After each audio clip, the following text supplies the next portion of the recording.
Demands यही है कि हमको मिलना चाहिए। अगर नहीं देते हैं तो वो इनजस्टिस होगा। आवश्यकता है कि वहाँ 2 पद हमको मिले। वो लोग मुख्यमंत्री पद का ऑफर दे रहे थे कि जीतन मांझी को हम पैसा से या पद से तौलेगा तो उसकी मूर्खता होगी। नमस्कार, तथ्य भारत में आपका स्वागत है। मैं हूं दिव्या। बिहार में नई सरकार के गठन के बाद कैबिनेट विस्तार से पहले हिंदुस्तानी अवाम मोर्चा के प्रमुख और पूर्व सीएम जीतन राम मांझी ने प्रेशर पॉलिटिक्स शुरू कर दिया है। पूर्व सीएम जीतन राम मांझी ने मांग की है कि हमको मंत्रिमंडल में कम से कम एक और मंत्री पद मिलना चाहिए और अगर ऐसा नहीं होता है तो ये अन्याय होगा।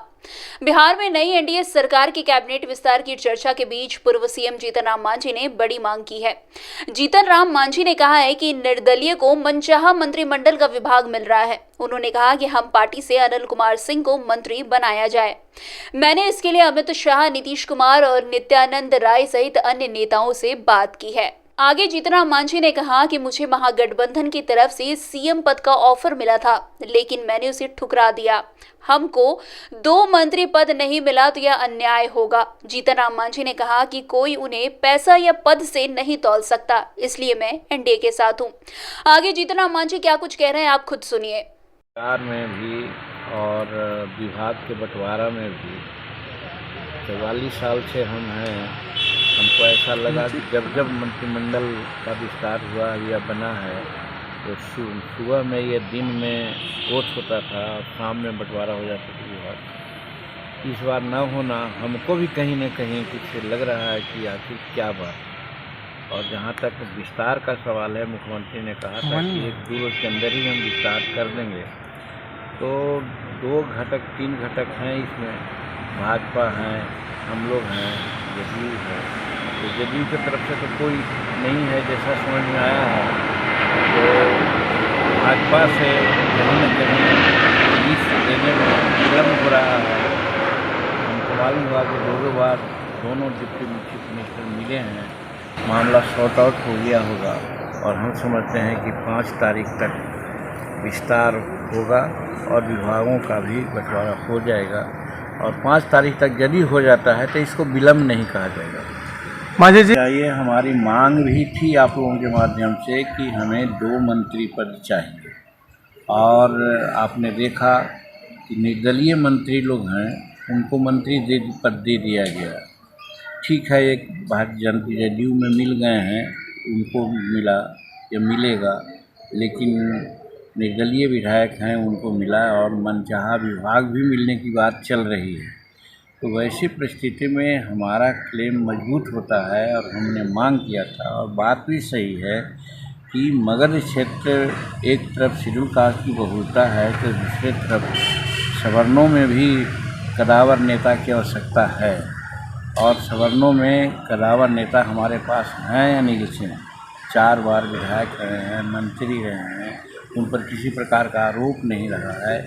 तो वैसी परिस्थिति में हमने मांग की थी कि 2 दीजिए। और इस पर हम नित्यानंद राय जी से बात किया है और अमित शाह जी से भी बात किया। हालांकि अमित शाह जी ने अपने थोड़ा सा उसमें बोले कि थोड़ा मुश्किल लगता है, लेकिन हम समझते हैं कि वो मुश्किल को आसान करना हमारे अमित शाह जी के लिए कोई बड़ी बात नहीं है। इसलिए आज जब पूछ रहे हैं तो पुनः मैं अपनी बात को दोहराता हूँ कि हिंदुस्तानी अवाम मोर्चा सेकुलर को 2 मंत्री पद मिलना चाहिए। और सामाजिक सामंजस्य के लिए भी मगध में एक शेड्यूल कास्ट को मिला है तो एक सवर्ण को भी मिलना चाहिए, ताकि सवर्णों का वोट कंसोलिडेट होकर के हम लोग को मिले। इसलिए हमारी मांग है। तो 5 तारीख को होगा विस्तार। मैं तो समझता हूँ कि आपके माध्यम से अगर ये बात हो रही है तो उनके कानों में जाएगी। हालांकि हम मुख्यमंत्री से भी बात किया है और फिर नित्यानंद राय जी से बात किया है जो कोऑर्डिनेटर थे, और अमित शाह जी से भी बात किया है। सिर्फ भाजपा के लोगों से हमारी बात नहीं हुई है। तो हम भाजपा के लोग से भी बात करना चाह रहे हैं कि आप मेजर दल हैं, तो वैसी परिस्थिति में आप भी इस बात को रखिए कि ताकि हमको 2 पद मिले। लगता डिमांड्स यही है कि हमको मिलना चाहिए। अगर नहीं देते हैं तो वो इनजस्टिस होगा। वैसी परिस्थिति में हम नहीं समझते हैं कि मेरे साथ कोई इनजस्टिस होगा। और मगध में सामाजिक वातावरण को बैलेंस करने के लिए आवश्यकता है कि वहाँ 2 पद हमको मिले, एक शेड्यूल कास्ट का मिला है तो एक सवर्ण को मिला है। महागठबंधन से भी काफ़ी देखिए, डायरेक्ट बात हमसे नहीं हुई, लेकिन हमारे परिवार वालों तक के से पूरी बात हुई। वो लोग मुख्यमंत्री पद का ऑफर दे रहे थे, लेकिन आप जानते हैं बहुत पहले भी हमने ये बात कही है कि जीतन मांझी गरीब हो सकता है लेकिन बेईमान नहीं है। आज तक आप 44 वर्ष में हम अपने पे से हम काम चलाते हैं, हमको और पैसा का कोई आमदनी या कोई बचत नहीं है। तो वैसी परिस्थिति में यदि कोई ऐसा पाल रखा हो कि जीतन मांझी को हम पैसा से या पद से तौलेगा तो उसकी मूर्खता होगी। और वो नहीं समझता है कि एक बार जब कमिटमेंट जीतन मांझी कर दिया तो उस कमिटमेंट के लिए वो अंत तक रहेगा। और आज वही है, हम एनडीए के साथ हैं, नरेंद्र मोदी के साथ हैं। कोई भी कुछ कहेगा, हम पद हमारे सामने कुछ नहीं।